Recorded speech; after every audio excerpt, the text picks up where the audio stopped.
نبی علیہ الصلوۃ والسلام نے فرمایا کہ یہ قیامت کی علامات میں سے ایک علامت ہے کہ علم اٹھ جائے گا، اور حضور نے فرمایا علم ایسے نہیں اٹھے گا کہ رات کو علماء سوئیں اور دلوں سے علم نکل گیا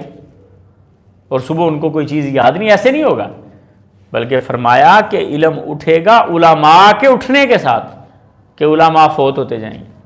اور ان کی جگہ پر کوئی ویسا عالم نہیں ہوگا۔ اب ہم ہی دیکھ لیں کہ ہمارے اساتذہ وہ بخاری پڑھاتے تھے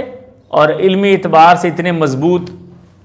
آج ہمارے اوپر اللہ نے احسان اور فضل کر دیا کہ ان کی جگہوں پر بٹھا دیا اور بخاری کی ذمہ داری دے دی،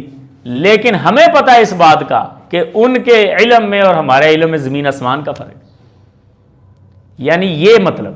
کہ ایک سیٹ خالی ہوئی، اس کی جگہ پر کوئی دوسرا عالم آیا وہ اتنا مضبوط نہیں ہوگا،